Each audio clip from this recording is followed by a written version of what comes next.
The more you try to keep me down and keep my head above the water, you can never hold me down. The more you try to block me out, that's where I kick the wall down. You can never hold me back. The more you try to put me out, the more I'll be blazing, it's too hot. The more you try to put me in the dirt, increase my work, the expert. You see the hunger in the eyes of a survivor. Swallowed my pride, washed down with some... Hey everybody, it's Casey from Pinecase. Today is another Tuesday afternoon. Actually, we're a little bit earlier than we usually are. Today we have, usually we're like 8 p.m. We kind of kick it into the evening. Afternoon sort of thing. Murray, tell me a story. Where are you at right now? Well, I'm out visiting my daughter out at Redfish, out at the old, old Riverview Hospital out of Vancouver there. And I'm supposed to be in Texas right now, actually, but our work visas didn't go through, so here I am. Here you are. I actually thought that place was completely shut down. I didn't even realize it was still in operation. Well, the old hospital isn't. They've got a whole new thing going on out here. A bunch of new buildings and stuff. It's a nice, high-tech looking place. Ooh, I like that. It's nice when they start refurbishing some old stuff, right? I mean, it's not. Well, yeah, they've left the old buildings there. I think they're still filming horror movies in them or something like that. It's creepy looking. The windows are all broken and stuff like that. I was wondering if that's maybe why all of our tech started going down. As soon as you're like, well, it looks a little haunted, and then all of a sudden it was like glitch, no audio, no sound, no this, no that. I was like, oh, right on. Yeah, I think I lost the internet for some reason for a good minute there. It might have been when I was in the hospital, possibly. Yeah, fair enough. So what have you been up to these days? Like, well, we're just, I was sick last year with cancer there, so we're trying to, well, it was actually 2 weeks almost. No, it was last year, I guess. We're just trying to get back on the road. We did a tour across Canada there last month, and now we're supposed to be down in the States for 62 shows, but work visas, the booking agent of all things went and messed up the application form, so we got rejected on our work visas, which is really frustrating because that's like $1,200 down the tube just like that. And but they're trying to fix the problem, I guess, and then they'll rebook the shows we miss at the end of the tour or something. I'm not sure. But we're just trying to get back to work. I mean, God, we've been out of work for the better part of a year, which is, these days you can't really suffer that too much. You end up living in a box. Seriously, I mean, you can work all the time and still end up living in a box these days. Oh, I know. Too many people that are, living in their cars and whatever, Yeah, it was a conversation once upon a time that seemed so far away. Like, I remember there was like one homeless guy in my hometown, and it turned out he was actually loaded. He had a bunch of money, had a serious head injury. Sort of shocking how fast everything changed there. And it sort of seemed to start right around the time, like, what was that, about 5 or 6 years ago, there was that Occupy Wall Street movement. Mm-hmm. I don't think they accomplished very much, but except for one thing, is they scared the hell out of all of the authorities there, because it looked like half of the world was onto their game, And boy, they managed to shut that down. Now everybody that was out there protesting is now calling each other Nazis and all of this sort of stuff. It's like totally nuts. They've divided all of the various social groups down. Whoa! Pitch them at war. Yeah, we're fine. Just slippery seat, that's all. There's a minor bus accident, nothing serious going on. Nothing serious, Nothing to pay deductible about, we're all right. Oh, yeah, I'm sure my bus fare will cover it, for sure. Yeah, I don't know what happened there. I mean, I feel like we were all living pretty comfortably. We were all right with insulting each other a little bit. There was like some proper pecking order, and then all of a sudden, everyone had an opinion, which is necessary. Yeah, for sure.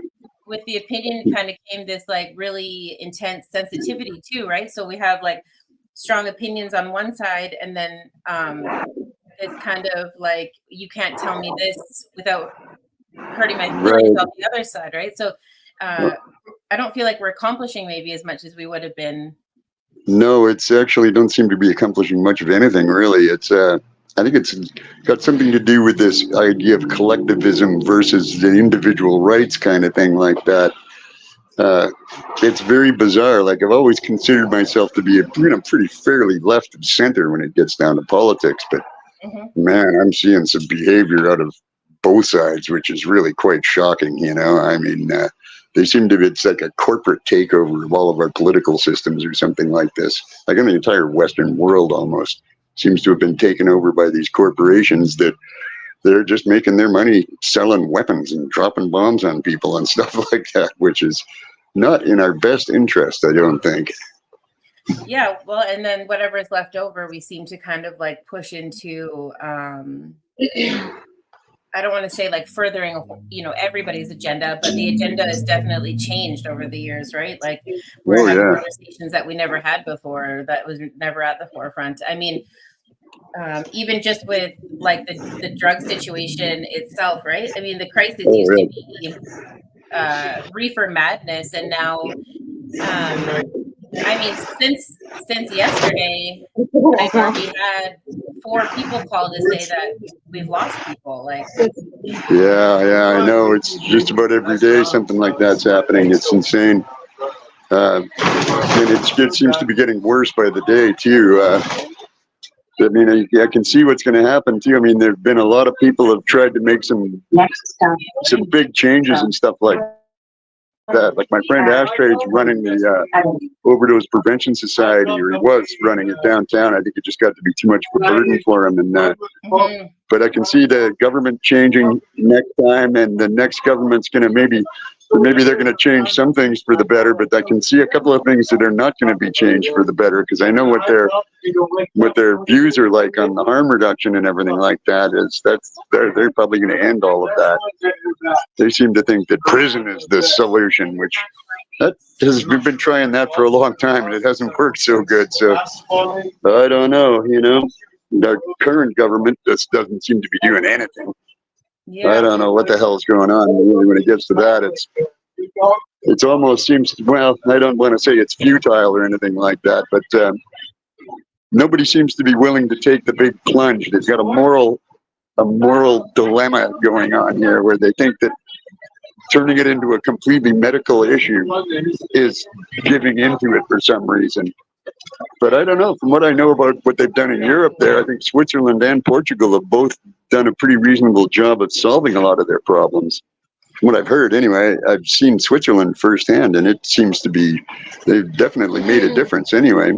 They've almost eradicated it altogether. And it's interesting because we've called it a disease for so long. So why considering it like a mental health crisis or a medical crisis in general? It just doesn't make sense to me.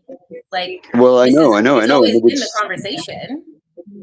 Yeah, it would save them so much money too. I think even the police are behind that, because got all of their trouble parts of their job happen with the drugs world there, They should be helping cats out of trees and little old ladies across roads like they're supposed to be doing, Yeah, exactly. But it seems like their whole direction has been changed to protecting the assets of the rich or something, or the corporations, And it's kind of turning into us against them, which is not really the way it's supposed to be. This is supposed to be our government in our country and everything like that. They work for us, or they're supposed to be, but not so much anymore, No, exactly. And I mean, having jail or institutions in general being the solution, it's interesting because most, the numbers that I see anyways are people that are coming out of these places that are looking for employment, that are looking for effective business writing, that are looking for a life, and they can't have it because they're unhireable. Well, yeah, there's a lot of different angles. I mean, there's the stigma of just getting out of jail. Then there's also all of the things like the jail could be considered a sort of a educational institute, but they're teaching you, the wrong things. And I think mixing one of the big problems seems to be mixing mental health with the drug world. Because, you're putting a bunch of very vulnerable people in with a bunch of people that are already committed to a lifestyle. And man, that doesn't work out so good. You know, what you end up with oh yeah, okay, sorry, following my daughter here. The mental health people are very vulnerable, you know, and they're also pretty damn disillusioned too, and you don't blame them really, you know. And they're quite often looking for an escape, and there's a permanent one right there, you know. Yeah. And I don't know. I mean, I've been dealing with this for 15 years now, something like that, since my daughter ended up in the system there. Mm-hmm. And it's a nightmare. You know, they've pretty well taken her life away from her. And at 15 years old, she just, you know, everything changed. Now she's really, I mean, she's lost all of her friends. All the only friends she has now are all stuck in the system, and most of them are addicts and stuff like that. And it's just like, oh, and it's a nightmare. No way to describe it. But they don't take into consideration, it's interesting, because at 15 years old, they say that we're not old enough to be trialed as an adult, yet they push us into a system that takes away any sort of like youthful freedom, right? I know. How do you? Well, they actually lose all. Yeah, that's the thing is Paris is really, you become a ward of the court. Yes. And so the parents don't even have the ability to make any decisions now. It's all decisions are made by the system. And the system is really only concerned with housing beer, like packaging them, kind of keeping them so that they, you know, stop them from acting weird. And, you know, that's about it. That's the way they look at it, it seems. We'll give them some nice tranquilizers. I mean, and the whole thing about mental health issues being caused by chemical imbalances is a lie, and they bloody well know it is. Yeah. You know, there's no clinical evidence supporting that. It's caused by all kinds of complicated things in life, you know, and instead of dealing with it, they mask it with drugs. And then, hey, Paris, where are you going? Okay, fair enough. These are big intersections here. But, you know, they, instead of dealing with the actual issues, they bury them with tranquilizers and stuff like this. And then cause a I mean, essentially, there's the chemical imbalance right there. And then they actually are, a few months ago, they were accusing me of giving my daughter drugs. And I'm going, oh, wait a minute here. The only person that's giving her drugs is you guys, and you're doing it really irresponsibly, you know? I mean, and they've got like social workers handing out drugs and stuff. They're not even bloody doctors. And they're giving her Ativans and all kinds, like on top of antipsychotics, they were giving her 5 Ativans a day or something in the hospital. And that's bad news. That shit is very addictive. And there's just a million suicides caused by that drug. And they hand it out like candy. Yeah. And so, I don't know. I get very frustrated dealing with them, and if I annoy them or anything like that, bang, I can lose access to her just in the blink of an eye. It's really only by their grace that I'm allowed to see her. Why'd they take you away from me in the first place? They took you away from me? Yeah, I know. You know. Hello, are you there? I'm here. Listen, Okay, I was good, taken. good.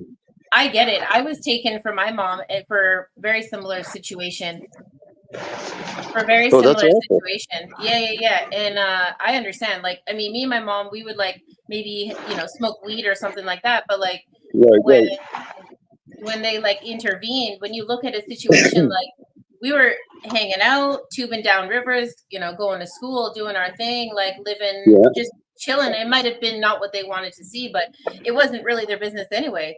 And then, and then you take somebody out of that and then shove them into a foster system where they don't know anybody, where it's not comfortable, where they're conforming to a household of people they don't understand, and then give them all sorts of prescriptions, expecting them to like flourish and be successful. Like I didn't even get past the point of separation anxiety. Do you know what I mean? Never mind everything else. I mean, just that alone is like completely horrendous to deal with. And, no. And then you're all you hear is things that like, these people in your life are bad. And you're like, because they don't fit into your cookie cutter of an idea of what it means to be a good person. Like, I don't know. So that's pretty well so exactly the same story that we got right here, and well, doing our best. I mean, she's 34 years old now, and still trying to get her own place and get her a little control of her life. This redfish program is maybe possibly it's the first sort of shining light we've seen in it. She has a friend who's there too, and he's been through the program, and they've actually got him off his meds, and they're negotiating. They're negotiating getting him off from under the Mental Health Act, and I mean he was pretty reasonably scrambled eggs there himself when he went in there. So I'm thinking this is like Paris's best chance, possibly, and I'm hoping it works out. But I can't say I have a lot of faith in the system, No, understandably. Can you tell me a little bit about that program? I actually have never heard of it before. Well, it's essentially based around a substance abuse thing, which is kind of bizarre because Paris isn't an addict.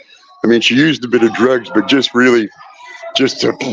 of boredom and to pass the time more than anything. Mm-hmm. Everybody else was doing it, Yeah. And she's not an addict. And I mean, and they were trying to put her on Suboxone and stuff like this. I'm like, wait a minute, hold it. What are you guys doing? It's but they don't really listen. I mean, it doesn't matter what I tell them, they're not listening to me, And they've just made a decision that so right now she's going through a period where they keep her off of any drugs of any kind, except for her obvious ones, the meds there, for I think a couple of months.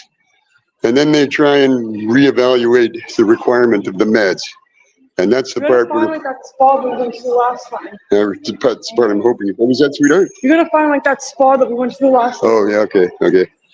Yeah, so I mean, I've heard a lot of good things about the program, and I mean, her boyfriend Julian there, he's very possibly going to get out a free man when he gets out of here. So seeing that makes me think that, wow, okay, this might just work out, because if he can do it, Paris can do it. So we'll just have to see. And they won't get me off my meds yet.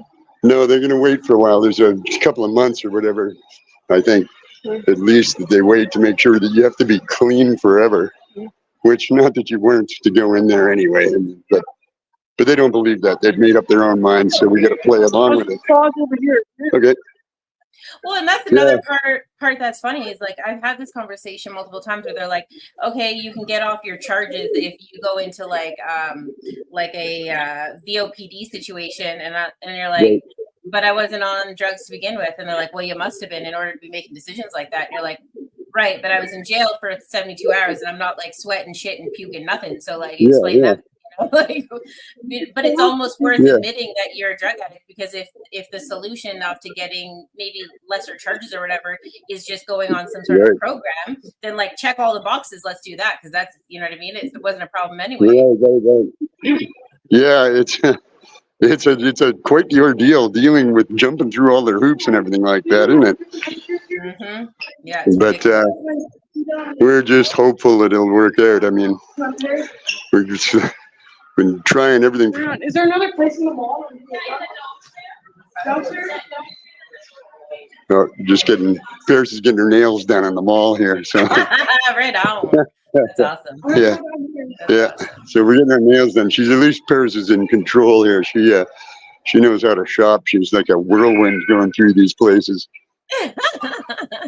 It's funny watching stores, looking at stuff, and now she takes about 30 seconds to go through a store and doesn't find anything she wants. She's out of there. She's on a mission. No dawdling or anything. Love that. Which is good. Boy, I can't stand these malls. They're just this is like the part of the society that I never get to. Yeah. Fair enough. So tell me, how does all this kind of stuff like trickle into some of your music? Like, I mean, there's got to be. It's interfered with it a lot. I mean, really, for the last 15 years, my major focus has been on trying to get Paris out from the system. And, I tour and do what I do in between that kind of thing. it is but you know, I've got to have priorities, and when it really gets down to it, my kids are the most important thing in my life. So you know, it was an easy choice. It's just not an easy job. That's all. I love that. Yeah, absolutely. Yeah. But I mean, I also get a lot of support from people in the music industry there too. If you want one, you order yourself one. Yeah, they. I mean, all through everything, even when I got sick with cancer and everything like that, they were. I've really been humbled by the amount of support that I got from everybody. And you know, and everybody, like the fans of the band, they know the situation with my daughter and stuff like that, and nobody's. Yeah, I'll pay for it. Everybody's got my back, it seems. Oh, that's beautiful. Can we grab a 20 out of there? I think a lot of that is like combating stigma, really. Pardon, what was that? I think like to be able to put your story out there and have them be involved with the journey with you guys, like that is contributing to ending stigma in a massive way. You know, because a lot of people do that kind of stuff to themselves and don't give anyone the opportunity to maybe be supportive or, you know, to be kind. And like, it's hard to do, right? Because we don't want to put ourselves out there like that all the time, or we don't want to, you know, be exposed in that sort of way. But I think you've done it in such a way that people understand and have come around. And because you've done that, it contributes to ending like the idea that this is like an unsolvable problem or that these people are disposable. Right. Right. Yeah. No, I get a lot of that, and I've definitely found that an awful lot of the fans of the band have gone through or are going through similar things. You know, it's funny. When I was in the hospital with the cancer, I had a couple of sort of epiphanies there, I guess, moments of clarity or whatever you want to call them, where I realized that you know, my music career has always been a battle, really. Even the punkers think I'm going too far sometimes and stuff like this.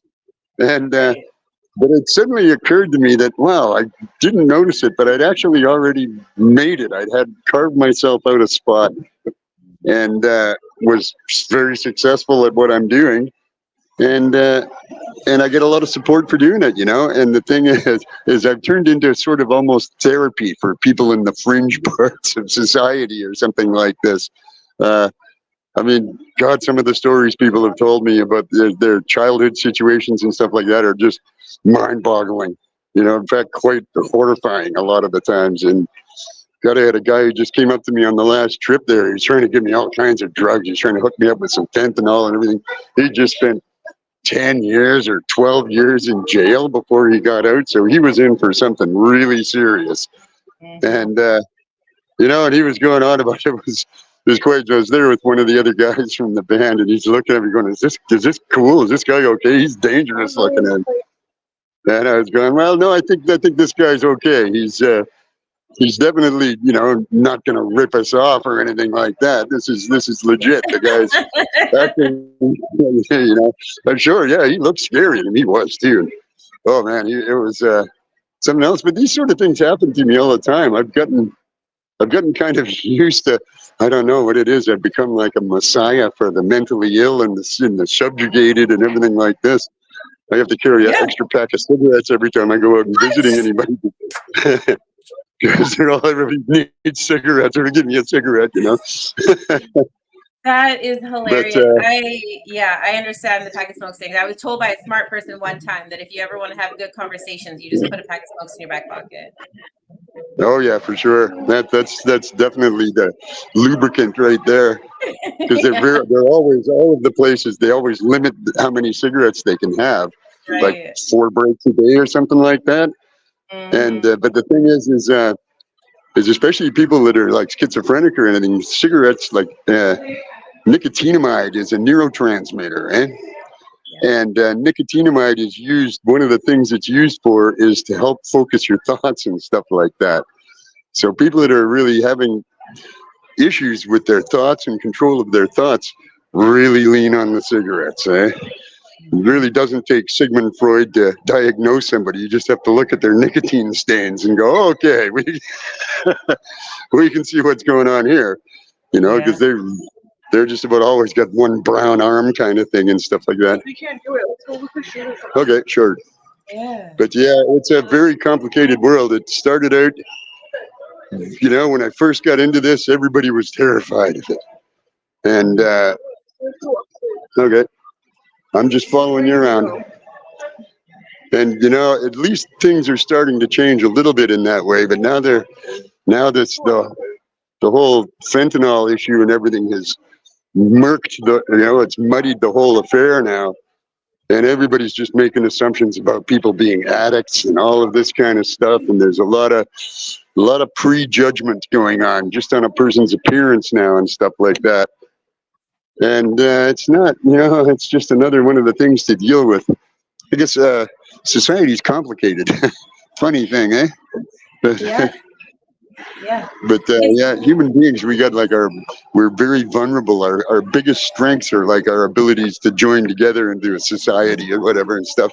But it's also comes along with our biggest vulnerabilities as well too. We're very open to all kinds of stuff, like being programmed. It's very easy to it's very difficult. Like your brain is essentially like a programmable computer. And it takes a lot of effort to program it yourself. You have to, like I do it when I'm learning new songs or something, I have to repeat them over and over and over again. And it takes a lot of work to get it logged into the memory banks there. But it seems to be very easy to program somebody else's brain. But is it though? Because I mean, if you look at like marketing and advertising, just those alone, I mean, right, that goes to show that's you exactly what that is. Yeah. Right, like the power behind branding it's amazing, and that's exactly like learning a new song, right? You just as soon as you see it repetitively, like right down to colors or shapes or whatever, right? You start associating like those things with happiness or food or whatever, right? And so, going back to big business, I mean, like they know what they're doing.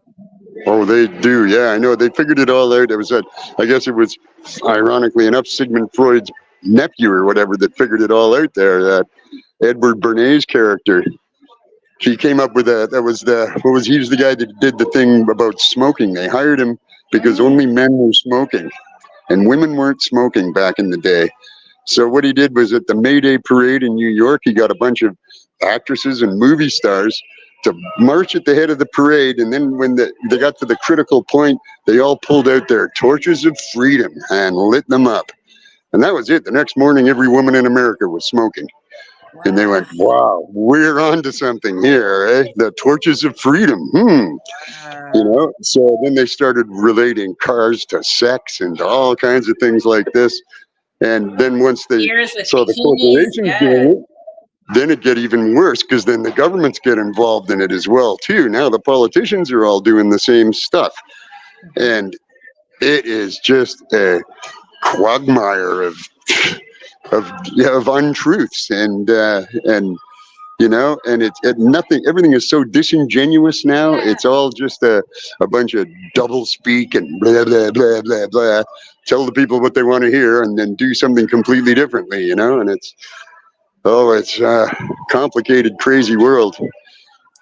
My son said something to me yesterday, and it blew my mind. He said to my other family member, he was talking about his little brother.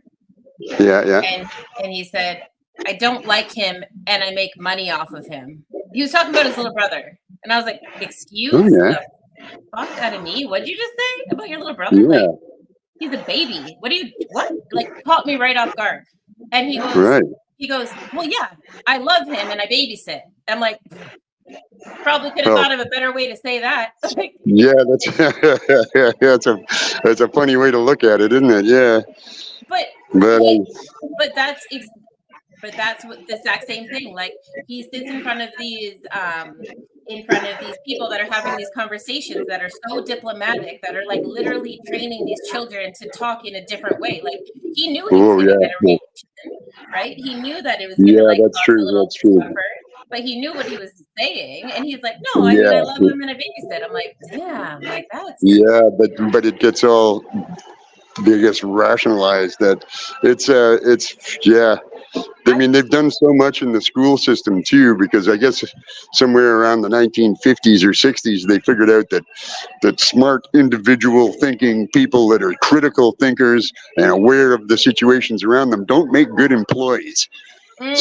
Yes, of course. So they just started really curbing down. That was why I had a lot of problems in school, because I was punished for thinking the way I was thinking. I was punished for asking questions. I was, whereas you're rewarded for going along with stuff that's not even true, and I knew that it wasn't true. I mean, I read a lot as a kid, and I knew that most of the stuff they were teaching me in school was a theory at the very best. Most of it was total bullshit.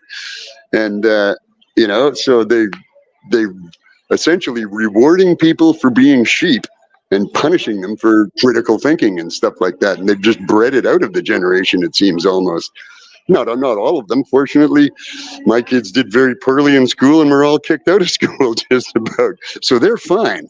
That's the standard, though, right? I'm like, if you got some edge to you, or if you're like tapping into some fringe stuff, you're probably interesting in an intellect. That's where I'm at. Right. Yeah. Yeah, you definitely see that in the world of punk rock, the actual sort of average intelligence level and interest in the world and all kinds of things is way above normal for the average. When you start looking at the general population, people started thinking, God, are people really this stupid? Like, really? It's amazing. Whereas there are groups of people that are really thinking for themselves, and maybe we're right or wrong. I think you're better off thinking your own thoughts, even if they are wrong. At least you're not being led. And it's I don't know how to fix things either. That's the problem. Is it's almost, I'm looking at the world going, I don't know if there's any hope for this. You look at the society right now, which is making a hard turn to totalitarianism. There's like the amount of control since 9/11, I guess, the amount of social control and monitoring of citizens and everything, and they just keep introducing another catastrophe so that they can crank it up a little bit tighter. And if you look at it, I would say that the majority of people are happy with that. That's the way they want it to go. Because they've been convinced that they're in danger. And that there's a dangerous world out there, and most people are monsters, and they're going to rob you or injure you or take your children or whatever. Which, I mean, the only ones that are going to do that is the damn government, for Christ's sake. Yeah. I mean, the ones that they're claiming to be protecting you from it. Exactly. But with fear comes consumption, right? I mean, like that's economics 101. With fear is consumption, and that's why they do it, right? As long as you're scared, you're going to consume all the things that you need, whether it's like, rifles or food or stockpiling things or it gives you a reason. That is a lot of it, That is a lot of it, and it's and the world is so just grossly materially based now, it seems. There doesn't seem to be, I mean, I don't know. Nobody gets rewarded for anything except for consumption, really. People used to be able to be, I don't know. I mean, it's hard to say. So I started thinking about this stuff, and it just turns into a muddle in my head there, just because it really is, overwhelming almost to a point. I've seen some of my friends like getting lost in stuff like, oh my God, the World Economic Forum is taking over everything. They're going to take over the whole world, and they're everywhere and all of this. And they're getting so deep and so wound up in it that I'm going, look, here, just one sec here. Let's see. Those are nice looking. Oh, yeah, those are nice. Yeah, they do. Look good? Yeah, they do. They fit good? I think I might be buying a pair of shoes here. That's awesome. Just a sec, one sec. What was that? We've got fuzzy stuff in the front. Not good for the summer. Not good? No, okay, well, I got keep looking shoes. then. I want to Keep go look looking. for something else. Okay, keep looking then. Those are like slippers though, aren't they? Those aren't shoes. I gotta step in sometimes and go, wait a minute. Yeah. Yeah, it's, I mean, I Actually, in many ways, I'm very envious of Paris here because she really is so out of the system that, well, I mean, she's stuck in the system, but really doesn't have any idea of what's going on in the world around, outside of her little, outside of her little bubble there. And in a way, that's probably a good thing, I think, I see some people just getting overwhelmed, getting lost and crushed by their fear of the World Economic Forum or of whatever, or of getting canceled or any of the things that are going on these days. It's all seems to be so in the name of protecting you. They're doing just imprisoning people in the name of protecting them, something like that. I don't know. Yeah. I've seen this amazing They look setup. nice. They look good. I mean, how much are they? $200, eh? $180. Are they really $180 shoes? I'm not sure, eh? You don't seem like you're 100% convinced. Think about it. Yeah, stuff's so expensive now. It's outrageous. Like the inflation stuff like this, these shoes are going to be twice as much as they were last year, probably. I looked at the sign actually when you were walking in there, and I was like, "Oh, that's not going to be a cheap bill." I've been in that store before. Yeah, I mean that's one of the things. These malls, I don't really like coming to them, but it's the only. I mean, Paris doesn't really have access to much. I can only take her so far. Right. If I was going to spend $200 on shoes, I'd rather go downtown and buy some locally made stuff. And there is good quality shoes around. Go get some Fluvogs or whatever. They're made in Vancouver, I think. Yeah, they're good. Yeah, they're down on Robson there. Yeah. They'd probably be $400 though. Easily, yeah. I used to go in there, walk around, and then I'd go to Cherry Bomb next door and buy like $5 sunglasses and be like, okay. Oh yeah. Well, it's the level of inflation, and there's just all the manufacturers are all just chomping at the bit for another break in the supply chain so they can jack the prices up again. It's like you see them going, "Oh, is that a break in the supply chain I just see there? Everything now 100% up in cost, even though it's got nothing to do with their product." And it hasn't even taken effect yet. That boom, all the prices go up, and it's like a free-for-all almost right now. The politicians are stealing everything they can get their hands on, just blatantly taking bribes from corporations and everything like this as if it was nothing, They don't even try and hide it anymore. Nope. And everybody goes, oh, well, that's the way they are. That's the way our politicians are all dishonest. So, we might as well just fire them, I think. I mean, why not try that sometime, eh? No, it doesn't seem to be the majority view.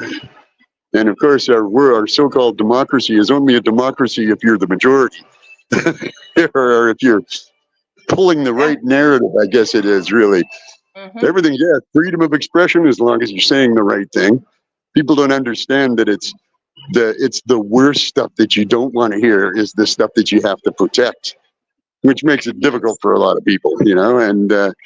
But I don't know how to break it to these guys. But that Nazi skinhead guy, he has the right to speak too, because if he doesn't, neither do you. And yes. And I keep telling people, the best way to get rid of these so-called Nazis is to give them a microphone, because their story won't hold up to anything. They can't. They have to do it all in secret because that's the only way they can get away with it. Because it's absurd what they believe, So, and everybody knows that it is. Even to their own people, they can only tell them little snippets of it here and there, because if they hear the whole thing, they're going to go, what the hell? You guys are crazy. Oh my goodness. I never really thought about it like that. Like, that's why we're talking about like secrets. Yeah, I never really thought about it like that. Like, if you give somebody the collective, it's never going to pass. I have a lot of experience dealing with those guys and over the years, because they've tried to infiltrate the punk scene in multiple times. Of course. And the thing is, why wouldn't they? Yeah, there's a two things about them. One is they can't really speak openly and freely because their narrative is absurd. And the other thing is they need their opponent to come out. They need to it's very important to them to be denied their right to speak or something like that. They need Antifa to come out and start throwing rocks at them, because that justifies their existence. Now that gives their ridiculous story, it gives it a little bit of weight. See, look, they're trying to restrict our freedoms and our speech.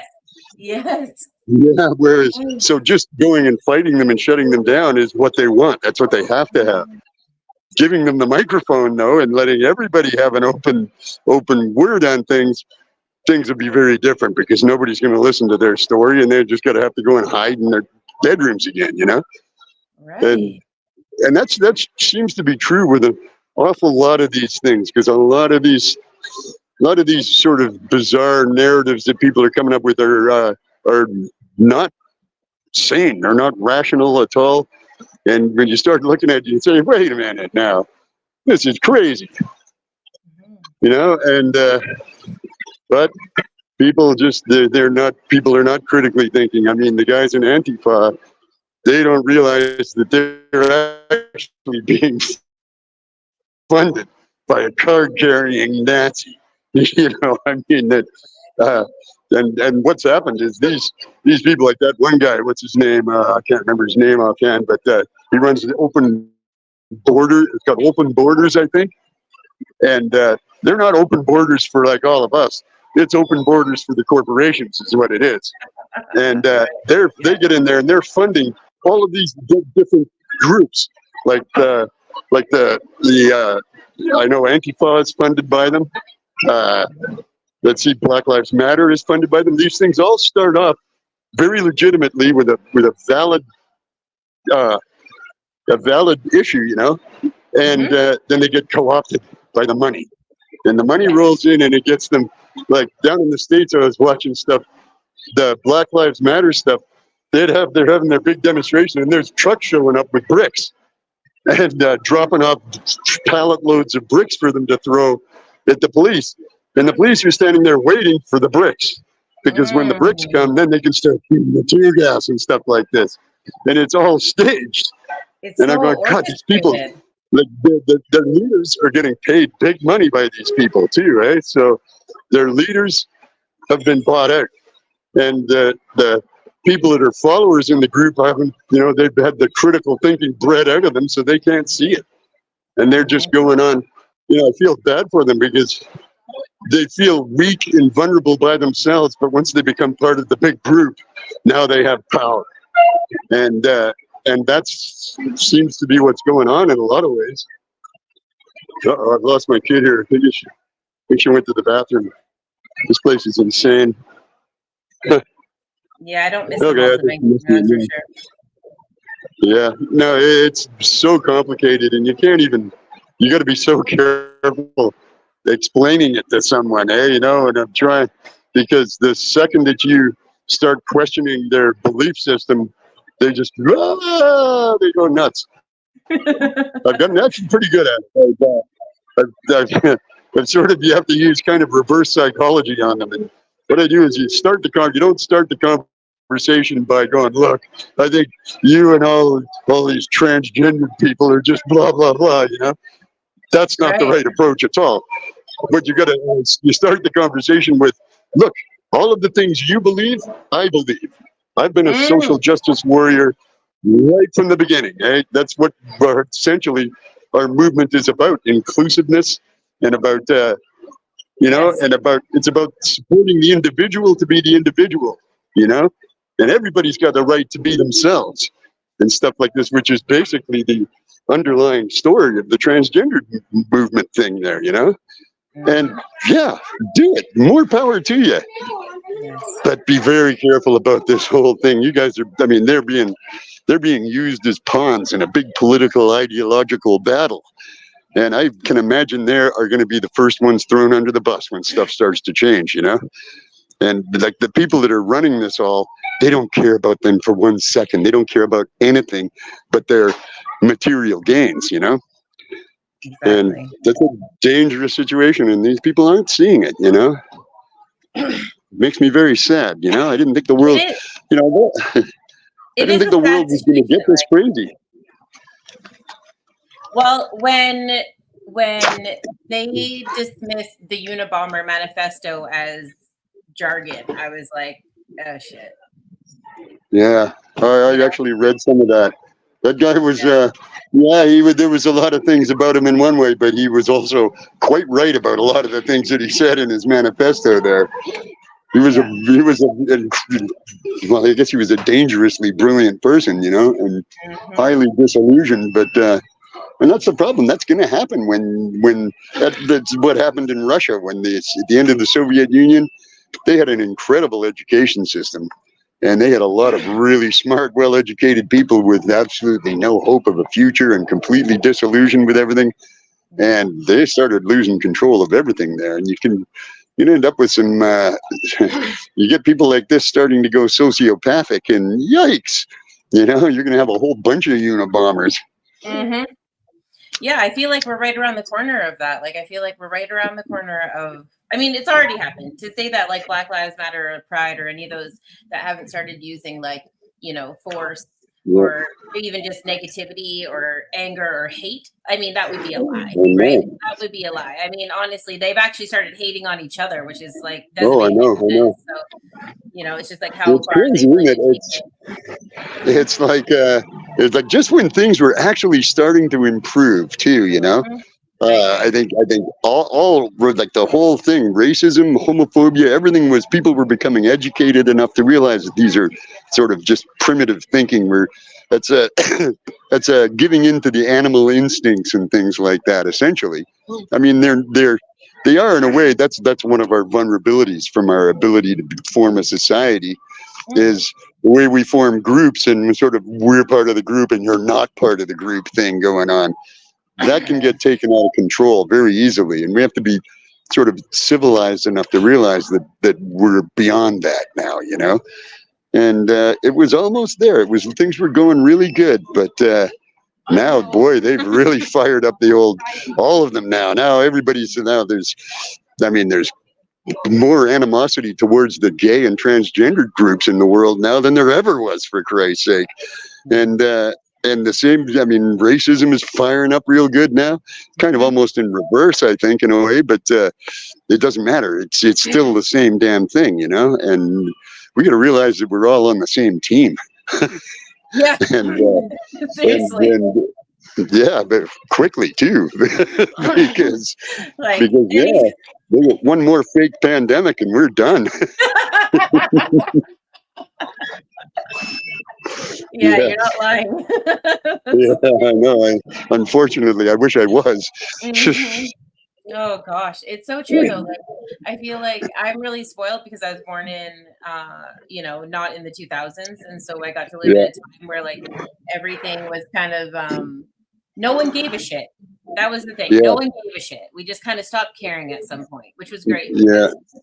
When you can get to that point in life, then everyone's comfortable, right? And then all of a sudden, the clocks kind of turned back, and then we were right back to where, like we were, in the 50s. Oh, we're back to where we were in the 40s, kind of thing, almost. It's sort of like that post-war anti-communist thing and everything like this, and I don't know, it's people controlling these so-called narratives and really trying to hammer them in, and they're becoming like you said about universal now, almost. It's all just like overpower, money, control over people, because it's just like their thought of mind. They just want to set themselves higher up in like the social ladder. That's about it. It's all like human nature. That's all that it is. That's about it, sweetheart. Yeah, exactly. It's super frustrating because if they can use our human nature against us for self-gain, for political stance, for building their empire, and we're already like that because it is just that. It's just human nature. We have no choice but to comply because they're using our instincts against us. Like what? We don't stand a chance. We don't stand a chance. You know what I mean? Yeah, I know. We lost before we won. Button pushing. Eh? They just figure out what the things that are bothering people and just start grinding those buttons. Eh?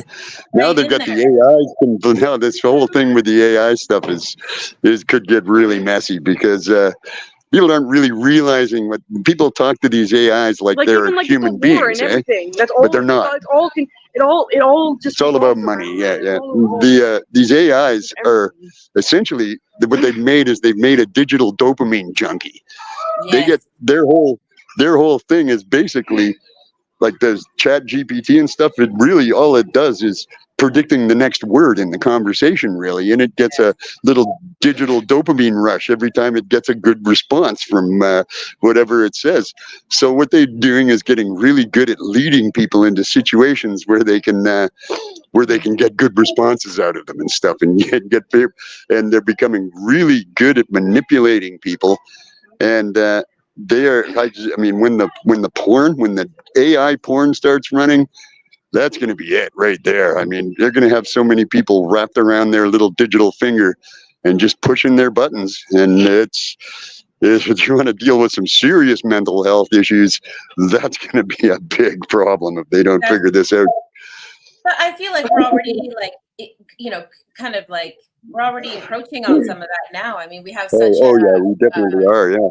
A fake idea of what like beauty is, and we have such a artificial idea of what even it means to be like articulate or smart, because everyone has this like you said, like the predict to text stuff and this speech to text stuff, all this stuff, this AI generated conversation. People are using it to build business plans. They're using it to build marketing plans, all these different things. That it's like these people can't, swing a sentence together, but their business plan is about $100,000 worth of beautiful. And it's like, that's great. I'm glad that we have a system now that is supporting people who maybe are having suffering, like illiteracy or whatever.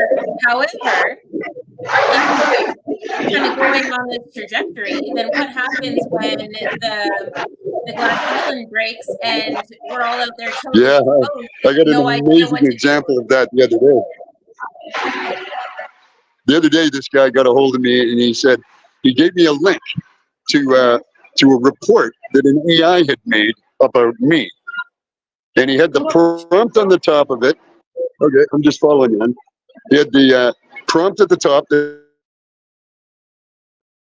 he sent, and it was essentially